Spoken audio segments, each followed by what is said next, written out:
Selamat pagi, salam sejahtera. Terima kasih karena bersama dengan saya di Nazilin Unity Channel. Proklamasi orang Melayu pecat Ketua Mobilisasi Negeri Sembilan kerana tanding bebas. Wah, ini memang hebat lah kan. Belum lagi apa-apa, Proklamasi Melayu telah pun memecat. Memecatlah. Awal lagi belum apa-apa kuasa, belum ada apa-apa kuasa. Proklamasi Melayu mula dah memecat orang. Proklamasi orang Melayu memecat Ketua Mobilisasi Negeri Sembilan, Hafiz Bahardin, yang bertanding di DUN Sikamat sebagai calon bebas. Kami memandang serius pendirian beliau untuk bertanding sebagai calon bebas dan menentang calon Perikatan Nasional PN, kata Pengerusi Jawatan Kuasa Mobilisasi Proklamasi Orang Melayu, Khairuddin Abu Hassan. Katanya, kumpulan itu kecewa dengan tindakan Hafiz yang tidak mematuhi arahan pengasas Proklamasi Orang Melayu Dr. Mahathir Mohamad supaya menyokong calon PN dalam PRN itu. Makna kata ada dalam kalangan ahli proklamasi Melayu yang turut tidak berpuas hati dengan ketua mereka, yaitu Dr. Mahathir Mohamad. Ini bukti bahwa ada beberapa orang yang mungkin tak setuju Mahathir bersama dengan Perikatan Nasional dan menyebabkan mereka tidak dapat bertanding dalam PRN, sehingga kan mereka sanggup bertanding menjadi calon bebas. Ini menunjukkan bahwa mereka tidak setuju dengan tindakan Mahathir bersama dengan Perikatan Nasional kerana ruang untuk mereka berjuang, ruang untuk mereka meneruskan perjuangan parti atau mau dicalonkan dalam dalam pilihan raya sudah tersekat, dan akhirnya mereka sanggup menjadi calon bebas. Pada pendapat saya, soalan saya ialah, adakah ini adalah permulaannya proklamasi orang Melayu itu menuju kepada kehancuran? Kerana kalau orang kata, kalau ada satu yang mulakan, yang lain juga mungkin ada. Kalau ada seorang yang tidak bersetuju ataupun tak berpuas hati, pasti ada yang lain juga, kata mereka lagi. Khairuddin juga mengumumkan Jani Ismail kini dilantik sebagai Ketua Mobilisasi Negeri Sembilan yang baru berkuat kuasa serta-merta. Beberapa pemimpin Bersatu dan PAS termasuk Presiden Abdul Hadi Awang menandatangani proklamasi orang Melayu atas kapasiti peribadi. Menjadi persoalan netizen juga ialah sejauh mana dan setahun mana dan sampai bila Tun Mahathir Mohamad akan berkuasa di dalam proklamasi orang Melayu ini, sehingga kan ini adalah permulaan, kata mereka, ini adalah permulaan pemberontakan ahli dalam proklamasi Melayu. Kata mereka, proklamasi Melayu tak sampai setahun pun dah ada orang yang memberontak menjadi calon bebas.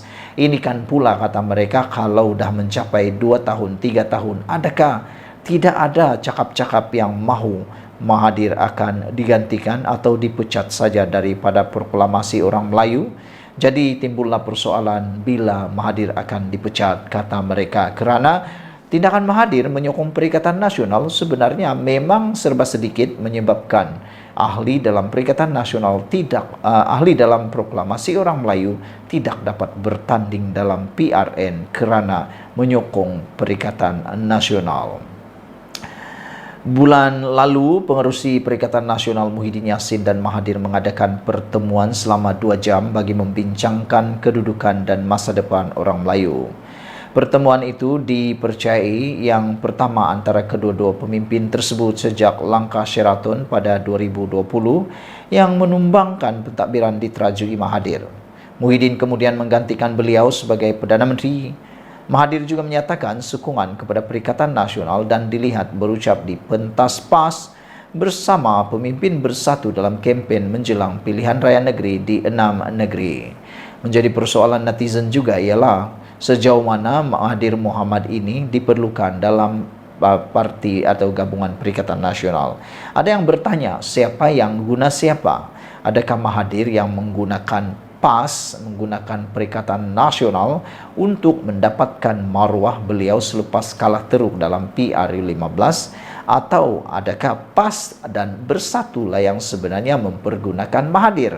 Itu persoalan besar daripada netizen. Sekian dulu untuk kali ini. Jangan lupa tinggalkan komen Anda, tekan butang subscribe. Kita jumpa lagi. Bye-bye. Selamat pagi, salam sejahtera. Terima kasih kerana bersama dengan saya di Nazilin Unity Channel. Saudara-saudara sekalian, ini satu pendedahan yang paling mengejutkan kita semua. Hutang Peneroka Felda, tak bolehkah Muhyiddin berkongsi pahala dengan Anwar? Dipetik daripada sahbudin.com. Selepas saling berbalas ancaman untuk menyaman dan menuntut pampasan antara satu sama lain, Muhyiddin Yassin semalam akhirnya memfailkan saman terhadap Anwar Ibrahim berhubung isu hutang Peneroka Felda. Muhyiddin memfailkan saman fitnah terhadap Anwar berikutan dakwaan Perdana Menteri bahawa kerajaan terdahulu pimpinan beliau tidak menghapuskan hutang Peneroka Felda berjumlah RM8.3 bilion seperti yang dijanjikan. Dalam pernyataan tuntutan difailkan di Mahkamah Tinggi, Muhyiddin mendakwa kenyataan Anwar membayangkan beliau berbohong mengenai penghapusan hutang Peneroka Felda itu. Pengerusi Perikatan Nasional itu menuntut RM400 juta secara keseluruhannya untuk ganti rugi teladan dan teruk serta jumlah yang tidak ditentukan untuk ganti rugi am. Muhyiddin juga mahu Anwar mengeluarkan kenyataan-kenyataan terhadapnya itu daripada laman media sosialnya. Sebelum ini, Peguam Muhyiddin mengeluarkan surat tuntutan kepada Anwar bagi mendesak Perdana Menteri menarik balik kenyataannya yang antara lain menggambarkan hutang Peneroka Felda tidak pernah dijelaskan meski telah pun dibuat pengumuman. Bagaimanapun, Anwar membalas dengan menuduh Muhyiddin memutar belit kenyataannya dan menuntut agar Muhyiddin memohon maaf kerana mengambil kenyataan itu secara luar talian. Luar konteks. Anwar menuntut pampasan RM200 juta daripada Muhyiddin atas tindakannya itu. Peguam Anwar juga menuntut Muhyiddin menarik balik surat tuntutannya dan jika tidak, mereka mengancam akan memulakan tindakan undang-undang. Dalam penegasannya, Anwar mendakwa bahawa kerajaan PN pimpinan Muhyiddin gagal menyediakan sebarang peruntukan dalam Belanjawan 2021 dan 2022 untuk menyelesaikan isu hutang Felda sebagaimana diumumkan sebelum itu. Perdana Menteri berpegang kepada fakta bahawa hanya dalam Belanjawan Madani tahun ini saja barulah peruntukan RM990 juta disediakan sebagai bayaran awal untuk menyelesaikan hutang tersebut. Bagaimanapun, di sebalik kesibukan menghadapi PRN 6 negeri, Muhyiddin nampaknya lebih dulu mengemukakan saman terhadap Anwar di mana samannya itu difailkan semalam. Meneliti kemelut ini, apa yang menjadi pertikaian hanyalah tentang siapa yang sebenarnya menyelesaikan hutang Peneroka Felda itu. Memang pengumuman mengenai pelupusan hutang Felda dibuat oleh Muhyiddin, tetapi ia tidak disertai dengan pembayaran atau wang dan sebab itu tiada peruntukan dimasukkan dalam Belanjawan 2021 dan 2023. Hanya apabila Anwar menjadi Perdana Menteri, barulah peruntukan pembayaran itu dimasukkan dalam belanjawan dan pengumuman pelupusan hutang itu dibuat sekali lagi. Dalam hal ini, menurut tulisan bekas Ketua Setiausaha Sulit Muhyiddin, yaitu Marzuki Mohammed, beliau sendiri mengakui peruntukan kewangan itu tidak dimasukkan dalam belanjawan. Kerana katanya Muhyiddin telah meletakkan jawatan sebagai Perdana Menteri pada Ogos 2021. Jadi, kenapa Muhyiddin hendak marah dan mahu menyawan Anwar? Sedangkan bekas pegawainya sendiri mengakui memang pembayaran tidak dilakukan. Soalnya, kenapa selepas meletakkan jawatan, Muhyiddin tidak pernah membangkitkan tentang perkembangan hutang Peneroka Felda itu? Bukankah Tengku Zafrul Tengku Abdul Aziz masih kekal sebagai Menteri Keuangan selepas beliau meletakkan jawatan? Lebih daripada itu, selepas meletakkan jawatan, selain kerajaan dan anggota kabinet adalah barisan yang sama, tidakkah Ismail Sabri Yaakob yang mengambil alih jawatan Perdana Menteri adalah pilihan Muhyiddin sendiri? Kenapa beliau tidak pernah bertanya kepada Ismail Sabri atau Tengku Zafrul dan tiada pula membangkitkannya di parlimen? Sepatutnya apabila Anwar bercakap sekali lagi tentang pelupusan hutang Felda serta melakukan pembayaran dengan penerbitan sukuk, Muhyiddin wajar berbangga kerana usaha awal beliau telah disempurnakan akhirnya oleh Perdana Menteri ke-10. Apa yang Muhyiddin mahu sebetulnya? Hutang diselesaikan dan peneroka Felda dibebaskan daripada beban hutang, atau ingin namanya dijajah serta disebut ke sana sini dalam isu tersebut? Tidak cukupkah dengan catatan malaikat yang mungkin menulis beliau sebenarnya telah berkongsi pahala dengan Anwar dalam berbuat kebaikan kepada peneroka Felda yang masih miskin dan susah itu? Ditulis oleh Sahbudin Hussein 29 Julai 2023. Sebelum kita berpisah, sila tinggalkan komen Anda untuk isu kali ini. Apa pendapat Anda tentang cadangan daripada sabudin.com ini yang mahu supaya atau mencadangkan supaya tidak bolehkah Muhyiddin berkongsi pahala dengan Anwar? Kita jumpa lagi. Bye-bye. Selamat pagi, salam sejahtera. Terima kasih karena bersama dengan saya di Nazlin Unity Channel. Wah, ini pasti mengejutkan Anda. Rasa lucu tapi benar-benar berlaku.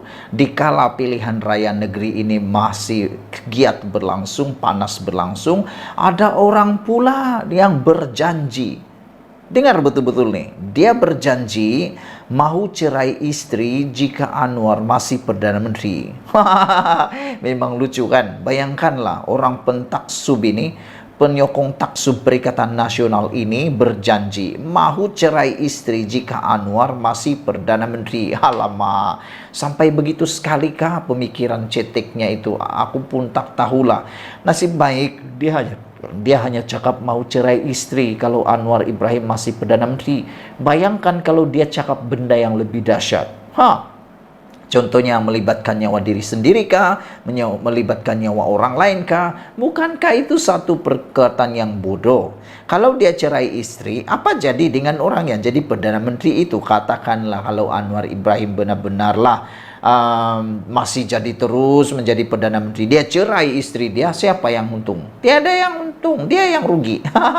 Anwar Ibrahim masih jadi tetap Perdana Menteri, dia pula kehilangan istri. Dan entahlah apa dosanya pun saya tak tahu, apa dosa istrinya pun kita tak tahu lah. Kalau tahulah istri ni, tahulah suami dia ni gila sampai begini, sanggup membuat begini, kena taksub dengan Perikatan Nasional. Aku fikir ini satu perbuatan yang boleh menyebabkan marah yang mendadak membuak-buak dalam hati seorang istri. Bayangkanlah, istri jadi pertaruhan. Hang ingat, istri itu jadi pertaruhan. Pikirlah baik-baik bosku, janganlah berpikir seperti orang yang bodoh. Iyalah kan, kalau betul pun Anwar Ibrahim tumbang, ada orang lain Perdana Menteri yang baru, dia dapat 1 sen ke? Dapatkah dia duit daripada orang yang jadi Perdana Menteri itu? Itulah, jagalah sikit pemikiran tu ya saudara. Jadi dipetik daripada Harapan Daily, mahu cerai istri jika masih Anwar Ibrahim Perdana Menteri.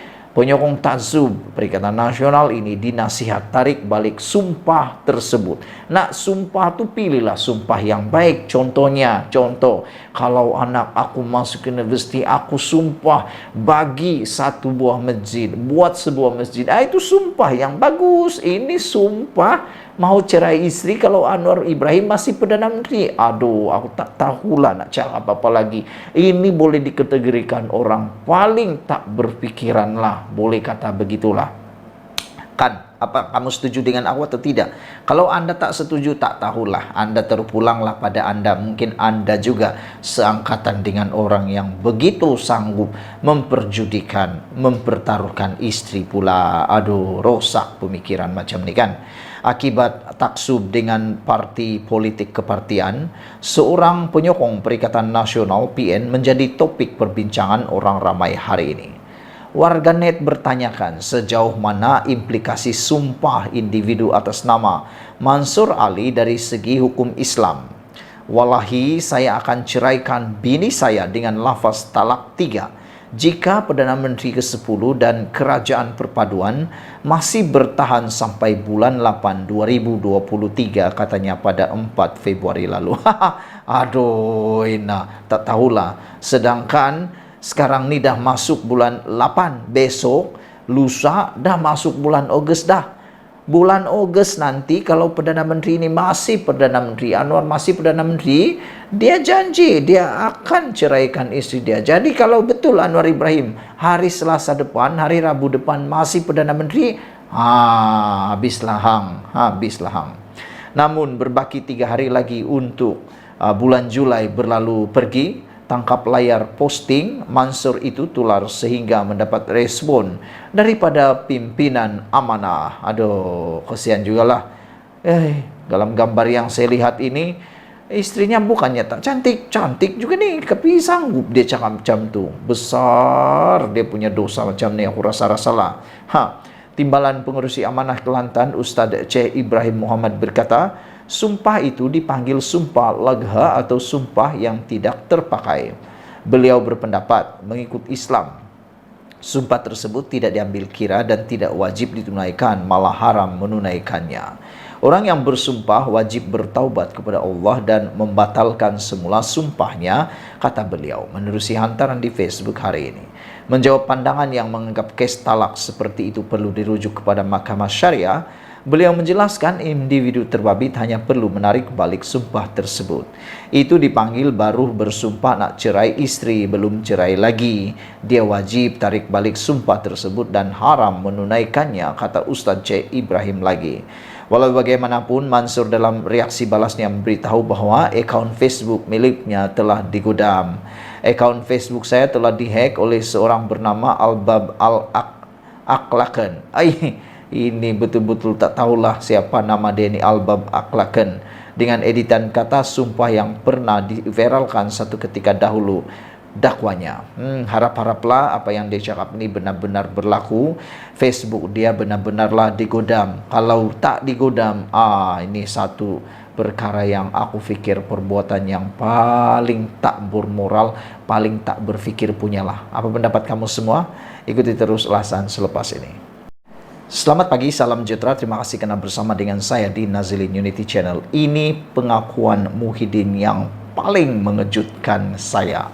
12 jam selepas penamaan calon, Muhyiddin membuat pengakuan dan pendedahan tentang dana kempen Perikatan Nasional. Anda pun tahu bahawa akaun Parti Bersatu sebuat masa ini masih lagi dibekukan oleh SPRM. Berkali-kali Bersatu mahu mendapatkan akaun tersebut dan mahu supaya akaun tersebut dilepaskan daripada status dibekukan. Namun SPRM masih tidak meluluskan, kerajaan melalui SPRM juga tak meluluskan kerana perlu siasatan yang lebih lanjut lagi. Ini menjadi tanda tanya oleh netizen dan penganalisis politik. Mereka bertanya dari mana Muhyiddin Perikatan Nasional, khususnya Parti Bersatu yang akaun mereka dibekukan itu, mendapatkan dana untuk meneruskan kempen pilihan raya negeri. Anda tahu, untuk berkempen di dalam pilihan raya negeri ini, mereka atau semua perkara, semua langkah, semua program pasti memerlukan belanjawan yang amat besar dan boleh mencapai jutaan ringgit. Jadi persoalan netizen kepada Muhyiddin dan juga Parti Bersatu khususnya, dari mana dana kempen pilihan raya PN ataupun Bersatu. Tapi selepas beberapa jam persoalan itu menular di media sosial, ini jawapan Muhyiddin. Muhyiddin kata tak perlu pertikai dana kempen Perikatan Nasional. Pihak lawan tidak perlu mempertikai sumbangan yang diperoleh Perikatan Nasional PN untuk berkempen dalam 6 pilihan raya negeri PRN. Pengerusi Perikatan Nasional Muhyiddin Yassin menegaskan sumbangan dana yang diterima gabungan itu bukan satu kesalahan. Akaun saya semua dibekukan dan ini semua dana kempen adalah wang rakyat untuk membantu Bersatu dan PN. Menjadi tanda tanya kita ialah Beliau kata ini semua adalah wang rakyat yang didermakan. Nak tanya jugalah kan dari mana sebenarnya. Tapi Muhyiddin kata tak perlu pertikaikan. Terpulanglah pada Anda, mau tanya atau tidak, Anda tulis dalam ruangan komen di bawah konten ini. Kata Muhyiddin, kenapa kita perlu mempersoalkan, kata beliau, kenapa kita perlu mempersoalkan sumbangan kepada PN? Kerana saya tidak mempertikaikan berapa banyak pun wang yang mereka belanjakan. Katanya ketika ditemui di Dewan Mutiara Bestari Sekolah Menengah Kebangsaan Sungai Pusu, Gombak. Presiden Bersatu itu berkata demikian ketika diminta mengulas mengenai sumber kewangan diperoleh PN bagi menghadapi pilihan raya negeri. Muhyiddin hadir bagi memberi sokongan kepada 3 calon PN yang bertanding di Sungai Tua, Gombak Setia dan Hulu Kelang. PN mempertaruhkan Muhammad Azmin Ali di kerusi Dun Hulu Kelang, Muhammad Hanif Jamaluddin di Dun Sungai Tua, serta penyandang kerusi Gombak Setia Muhammad Hilman Idham bagi mempertahankan kerusi dimenanginya. Sementara itu, Muhyiddin membidas beberapa pengumuman bantuan tunai yang diumumkan kerajaan baru-baru ini. Tiba-tiba sekarang kamu ada duit, tengok. Inilah yang Perdana Menteri Anwar Ibrahim lakukan sepanjang masa, kata beliau. Dia tabur janji demi janji ketika orang ramai menunggu tetapi tiada apa yang diberikan. Tetapi tiba-tiba semua ini dilakukan dalam masa 2 minggu, kata ahli Parlimen Paguh itu. Inilah dia. Akhirnya Muhyiddin Yassin baru tahu penengan ataupun mainan sebenar Anwar Ibrahim yang hebat itu. Sekian dulu untuk kali ini. Jangan lupa tinggalkan komen Anda, tekan butang subscribe. Jumpa lagi, bye-bye. Selamat pagi, salam sejahtera. Wah, ini isu paling panas, isu paling hot, isu paling mengejutkan seluruh Malaysia. 12 jam, tak sampai 12 jam selepas penamaan calon selesai, akhirnya ini muncul. Orang yang dicalonkan diaras supaya jangan disokong. Ini betul-betul dugaan. Ini bukan dugaan, ini betul-betul, kata P. Ramlee. Ini betul-betul. Bayangkan baru saja bermula kempen dan belum lagi ada apa-apa cerita atau belum ada lagi bermula pilihan raya pun sudah kedengaran di sana-sini supaya calon daripada PAS ini jangan diundi. Ini dipetik daripada BH Online. Kata adik kepada Nick Aziz, jangan undi Muhammad Amar. Dia punca Nick Abdul tidak dicalonkan. Orang yang berkata ini ialah adik kepada Nick Aziz dengan seruan, jangan undi Muhammad Amar. Wah, sebab menurut di berita harian online, dia punca Nick Abdul tidak dicalonkan. Adik kepada Allahyarham Tan Sri Nick Abdul Aziz Nikmat mendedahkan, timbalan Menteri Besar Datuk Muhammad Amar Nick Abdullah adalah punca kepada anak saudaranya Nick Muhammad Abdul tidak dicalonkan pada PRN di Kelantan. Nick Din Nikmat turut mendedahkan, nama bekas ahli Parlimen Bacok itu pada awalnya ada sebelum ditolak oleh Muhammad Amar, malah Presiden PAS Tan Sri Abdul Hadi Awang sendiri turut menghantar surat meminta PAS Kelantan menyenaraikan nama Nick Muhammad Abdul. Dakwanya tindakan itu dibuat kerana calon Dewan Undangan Negeri Dun Pancor itu tidak mahu keluarga Allahyarham Nick Abdul Aziz bertapak di Pengkalan Cepa.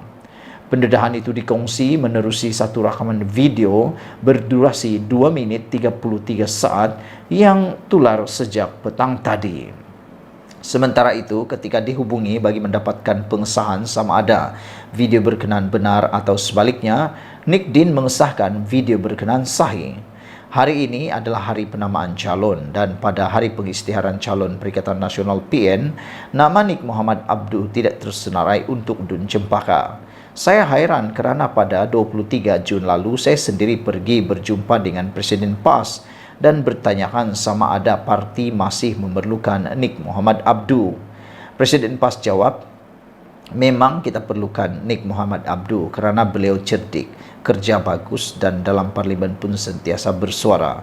Jadi saya minta Nick Muhammad Abdul diberikan kerusi dalam Parlimen Pengkalan Cepa. Tidak kira mana-mana kerusi, katanya. Beliau yakin bila Dun Cempaka kosong dan melihat Nik Muhammad Abduh tidak tersenarai, itu adalah kerja Muhammad Amar. Apa yang sampai di telinga saya, beliau yaitu Muhammad Amar tidak bagi keluarga Allahyarham Nik Abdul Aziz bertapak di kawasan Bengkalan Cepa. Oleh itu, saya merayu kepada mereka yang melihat video ini, termasuk pengundi di Dun Pancur, supaya tidak mengundi Muhammad Amar dan biar beliau kalah. Biar dia tahu lebih tinggi langit, lebih rendah. Tahu langit tinggi rendah, karena dia naik pun karena rakyat, kata beliau. Biar dia kalah sekali dan rasa sekiranya ada orang seperti ini dalam PAS, ia akan merosakkan parti, kata beliau. Sementara itu, usaha untuk mendapatkan kenyataan balas daripada Muhammad Amar masih gagal. Setakat ini, namun pegawai beliau memaklumkan Timbalan Menteri Besar itu hanya akan hadir pada program memperkenalkan calon malam ini di Bengkalan Cepa. Media sebelum ini melaporkan Nik Muhammad Abduh tidak tercalon pada PRN di Kelantan, walaupun nama beliau disebut-sebut bakal bertanding di salah satu kerusi pada Parlimen Cepa. Sekian dulu untuk kali ini, jangan lupa tinggalkan komen Anda. Untuk kali ini kita jumpa lagi, bye-bye.